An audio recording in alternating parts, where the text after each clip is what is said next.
அப்போஸ்தலனாகிய பவுல் தெசலோனிக்கேயருக்கு எழுதின 2ஆம் நிருபம் 1ஆம் அதிகாரம். பவுலும் சில்வானும் தீமோத்தேயும் நம்முடைய பிதாவாகிய தேவனுக்குள்ளும் கர்த்தராகிய இயேசு கிறிஸ்துவுக்குள்ளும் இருக்கிற தெசலோனிக்கேயர் சபைக்கு எழுதுகிறதாவது: நம்முடைய பிதாவாகிய தேவனாலும் கர்த்தராகிய இயேசு கிறிஸ்துவினாலும் உங்களுக்கு கிருபையும் சமாதானமும் உண்டாவதாக. சகோதரரே, நாங்கள் எப்பொழுதும் உங்களுக்காக தேவனை ஸ்தோத்தரிக்க கடனாளிகளாயிருக்கிறோம்.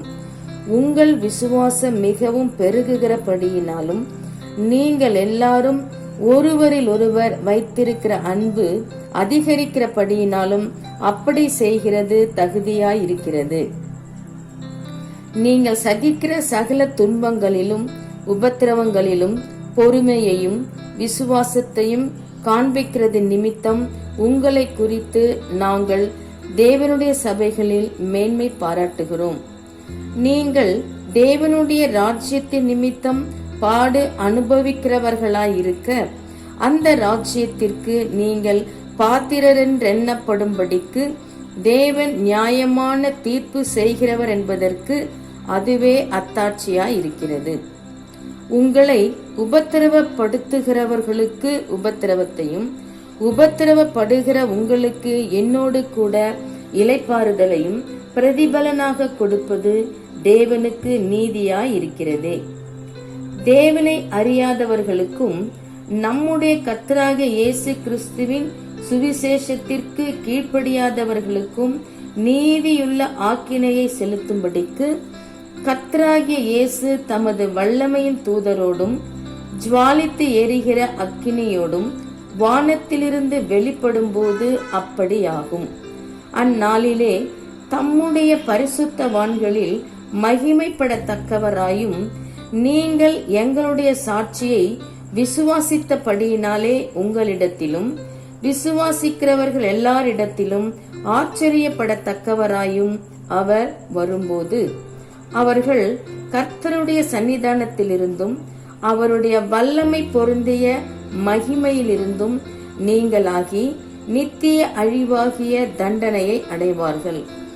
ஆகையால் நம்முடைய தேவனும் கர்த்தராகிய இயேசு கிறிஸ்துவும் அளிக்கும் கிருபையின்படியே நம்முடைய கர்த்தராகிய இயேசு கிறிஸ்துவின் நாமம் உங்களிடத்திலும் நீங்கள் அவரிடத்திலும் மகிமைப்படும் பொருட்டாக நம்முடைய தேவன் உங்களை தமது அழைப்புக்கு பாத்திரராக்கவும் தமது தயையுள்ள சித்தம் முழுவதையும் விசுவாசத்தின் கிரியையும் பலமாய் உங்களிடத்தில் நிறைவேற்றவும் வேண்டுமென்று எப்பொழுதும் உங்களுக்காக வேண்டிக் கொள்ளுகிறோம். ஆமேன். அப்போஸ்தலனாகிய பவுல் தெசலோனிக்கேயருக்கு எழுதின 2ஆம் நிருபம் 2வது அதிகாரம். அன்றியும் சகோதரரே, நம்முடைய கர்த்தராகிய இயேசு கிறிஸ்துவின் வருகையையும் நாம் அவரிடத்தில் சேர்க்கப்படுவதையும் குறித்து நாங்கள் உங்களை வேண்டிக் கொள்ளுகிறது என்னவென்றால், ஒரு ஆவியினாலாவது வார்த்தையினாலாவது எங்களிடத்திலிருந்து வந்ததாய் தோன்றுகிற ஒரு நிருபத்தினாலாவது கிறிஸ்துவனுடைய நாள் சமீபமாய் இருக்கிறதாக சொல்லப்பட்டால் உடனே சஞ்சலப்படாமலும் கலங்காமலும் இருங்கள். எவ்விதத்தினாலும் ஒருவனும் உங்களை மோசம் போக்காதபடிக்கு எச்சரிக்கையாயிருங்கள். ஏனெனில் விசுவாச துரோகம் முந்தி நேரிட்டு கேட்டின் மகனாகிய பாவ மனுஷன் வெளிப்பட்டால் ஒழிய அந்த நாள் வராது. அவன் எதிர்த்து நிற்கிறவனாயும் தேவன் எனப்படுவதெதுவோ ஆராதிக்கப்படுவதெதுவோ அவை எல்லாவற்றிற்கும் மேலாக தன்னை உயர்த்துகிறவனாயும் தேவனுடைய ஆலயத்தில் தேவன் போல உட்கார்ந்து தன்னைத்தானே தேவன் என்று காண்பிக்கிறவனாயும் இருப்பான். நான் உங்களிடத்தில் இருந்தபோது இவைகளை சொன்னது உங்களுக்கு ஞாபகம் இல்லையா? அவன் தன் காலத்திலே வெளிப்படும்படிக்கு இப்பொழுது அவனை தடை செய்கிறது இன்னதென்றும் அறிந்திருக்கிறீர்களே. அக்கிரமத்தின் ரகசியம் இப்பொழுதே கிரியை செய்கிறது. ஆனாலும் தடை செய்கிறவன் நடுவிலிருந்து நீக்கப்படும் முன்னே அது வெளிப்படாது. நீக்கப்படும் போது அந்த அக்கிரமக்காரன் வெளிப்படுவான். அவனை கர்த்தர் தம்முடைய வாயின் சுவாசத்தினாலே அழித்து தம்முடைய வருகையின் பிரசன்னத்தினாலே நாசம் பண்ணுவார்.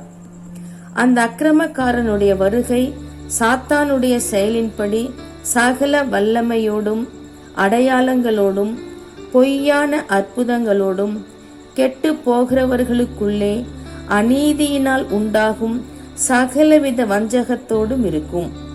ரட்சிக்கப்படத்தக்கதாய் சத்தியத்தின் மேலுள்ள அன்பை அவர்கள் அங்கீகரியாமற் போனபடியால் அப்படி நடக்கும்.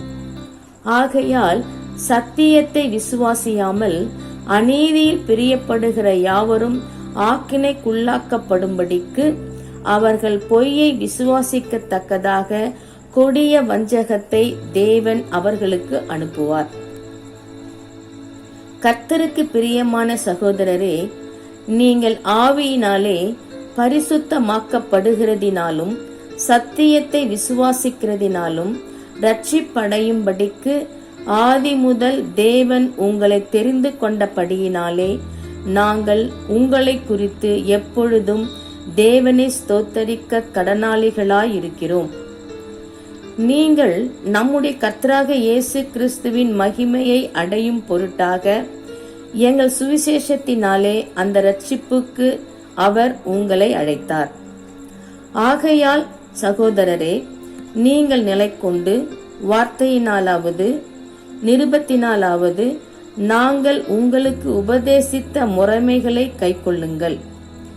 நம்முடைய கர்த்தராகிய இயேசு கிறிஸ்துவும் நம்மிடத்தில் அன்பு கூர்ந்து நித்திய ஆறுதலையும் நல் நம்பிக்கையையும் கிருபையாய் நமக்கு கொடுத்திருக்கிற நம்முடைய பிதாவாகிய தேவனும் உங்கள் இருதயங்களை தேற்றி எல்லா நல்வசனத்திலும் நற்கிரியையிலும் உங்களை ஸ்திரப்படுத்துவாராக.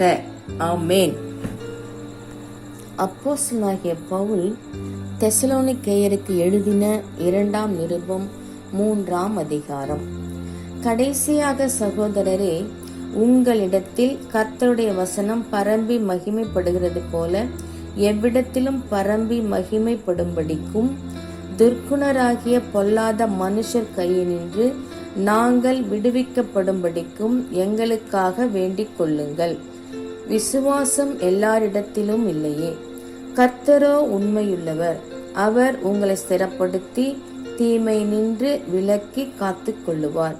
மேலும் நாங்கள் கட்டளையிடுகிறவைகளை நீங்கள் செய்து வருகிறீர்கள் என்றும் இனிமேலும் செய்வீர்கள் என்றும் உங்களை குறித்து கர்த்தருக்குள் நம்பிக்கையாயிருக்கிறோம். கர்த்தர் உங்கள் இருதயங்களை தேவனை பற்றும் அன்புக்கும் கிறிஸ்துவின் பொறுமைக்கும் நேராய் நடத்துவாராக. மேலும் சகோதரரே, எங்களிடத்தில் ஏற்றுக்கொண்ட முறைமையின்படி நடவாமல் ஒழுங்கற்று நடக்கிற எந்த சகோதரனையும் நீங்கள் விட்டு விலக வேண்டுமென்று நம்முடைய கர்த்தராக இயேசு கிறிஸ்துவின் நாமத்தினாலே உங்களுக்கு கட்டளையிடுகிறோம். இன்ன விதமாய் எங்களை பின்பற்ற வேண்டுமென்று நீங்கள் அறிந்திருக்கிறீர்களே. நாங்கள் உங்களுக்குள்ளே ஒழுங்கற்று நடவாமலும் ஒருவனிடத்திலும் இலவசமாய் சாப்பிடாமலும் உங்களில் ஒருவனுக்கும் பாரமாய் இராதபடிக்கு இரவும் பகலும் பிரயாசத்தோடும் வருத்தத்தோடும் வேலை செய்து சாப்பிட்டோம். உங்கள் மேல் பாரத்தை வைப்பதற்கான அதிகாரம் எங்களுக்கு இல்லை என்பதினாலே அப்படி செய்யாமல் நீங்கள் எங்களை பின்பற்றும்படிக்கு நாங்கள் உங்களுக்கு மாதிரியாய் இருக்க வேண்டுமென்றே அப்படி செய்தோம். ஒருவன் வேலை செய்ய மனதில்லாதிருந்தால் அவன் சாப்பிடவும் கூடாதென்று நாங்கள் உங்களிடத்தில் இருந்தபோது உங்களுக்கு கட்டளையிட்டோமே. உங்களில் சிலர் யாதொரு வேலையும் செய்யாமல் வீண் அலுவற்காரராய் ஒழுங்கற்று திரிகிறார்கள் என்று கேள்விப்படுகிறோம். இப்படிப்பட்டவர்கள் அமைதலோட வேலை செய்து தங்கள் சொந்த சாப்பாட்டை சாப்பிட வேண்டும் என்று நம்முடைய கர்த்தராகிய இயேசு கிறிஸ்துவினாலே அவர்களுக்கு கட்டளையிட்டு புத்தி சொல்லுகிறோம். சகோதரரே, நீங்கள் நன்மை செய்வதிலே சோர்ந்து போகாமல் இருங்கள். மேலும் இந்த நிருபத்தில் சொல்லிய எங்கள் வசனத்துக்கு ஒருவன் கீழ்ப்படியாமற் போனால் அவனை குறித்து கொண்டு அவன் வெட்கப்படும்படிக்கு அவனுடனே கலவாதிருங்கள். ஆனாலும் அவனை சத்ருவாக எண்ணாமல் சகோதரனாக எண்ணி அவனுக்கு புத்தி சொல்லுங்கள். சமாதானத்தின் கர்த்தர் தாமே எப்பொழுதும் சகல விதத்திலும் உங்களுக்கு சமாதானத்தை தந்தருளுவாராக. கர்த்தர் உங்கள் அனைவரோடும் கூட இருப்பாராக. பவுலாகிய நான் என் கையெழுத்தாலே உங்களை வாழ்த்துகிறேன். நிருபங்கள் தோறும் இதுவே அடையாளம். இப்படியே எழுதுகிறேன். நம்முடைய கர்த்தராகிய இயேசு கிறிஸ்துவின் கிருபை உங்கள் அனைவரோடும் கூட